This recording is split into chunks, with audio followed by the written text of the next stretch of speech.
is that the fake news just doesn't get it, do they? They don't get it. Fake news in rare form today, that's for sure. Colby Hall is joining us now. He's the founding editor of Mediaite. So, Colby, want to get to some of this stuff with you.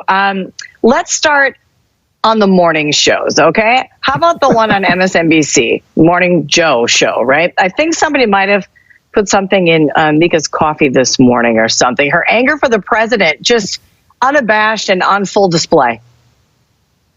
There's clear disdain that I have for this president, but look at the facts.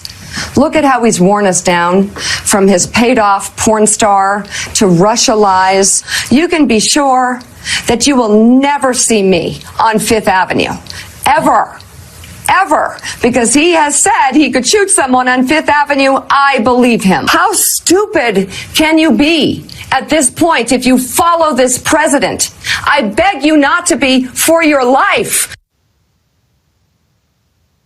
First of all, I'm scared as a viewer of her. And then I'm pretty sure she called anyone who would think about voting for President Trump stupid, right? Well, yes. And she, that's her record. I'm reminded of that famous TV or movie in the 70s, Network, and Mika Brzezinski is mad as hell, and she's not going to take it anymore. Unfortunately, there's a big distinction between that character because he sort of reached a breaking point and sort of made this big sort of thing in the movie. Mika Brzezinski is at her breaking point every single day. Like, she doesn't have any. If your default is 10, you've got nowhere to go. And if that's what if you're complaining about President Trump day in, day out at that level, sadly, you become less effective and you start to come off as a little unhinged. Now, in her defense, this was a week that saw President Trump go after her on Twitter, called her a ditzy airhead. And so, he loves to watch television and he doesn't like to watch television shows, or rather he loves to criticize television shows that criticize him. So I think this week, Ms. Brzezinski had, reason to be particularly upset with the president. But you're right. You know what, though? You know what, Colby? I would say this: if you can't dish it out, the whole saying. I mean, we've never before had a president who's called out the media for any type of bias, and I think if that's going to happen, then you better be ready to take it back from him.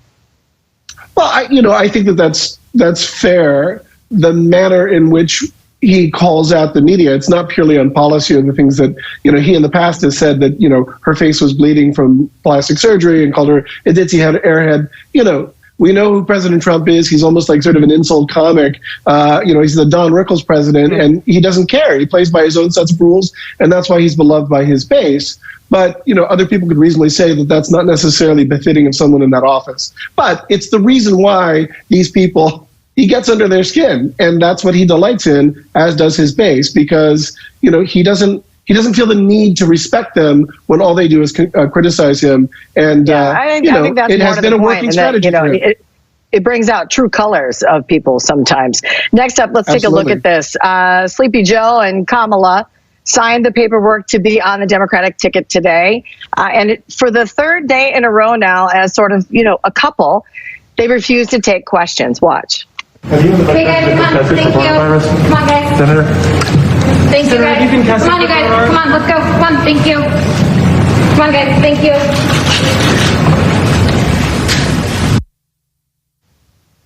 I mean, that aide sounded like she was hurting puppies.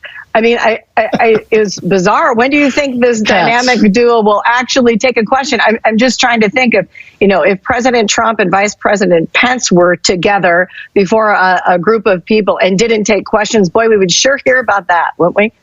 Well, President Trump, we are in the media, and anyone who loves politics are really sort of an embarrassment of riches when it comes to President Trump's availability to the press. Every time he goes to Air Force One or Marine One, he stops and he answers questions, and he's remarkably available.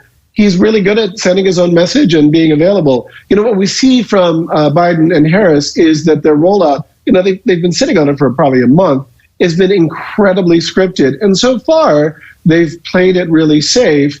And, they know that if they take questions, that's going to get them off their schedule. I think it's worked okay for them so far because they haven't sort of had any distractions. But after a while, it would be like, why aren't you taking questions? And so I think first days, I think we'll see them taking more questions soon. If they don't, they're going to come under a lot of criticism.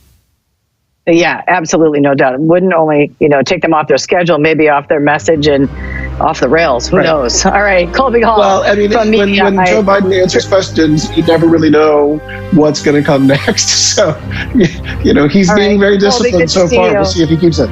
Yeah. Have a great weekend, Colby. Thanks so much. You too. When we Thank come you so back, much, a Heidi. final thought right here on News.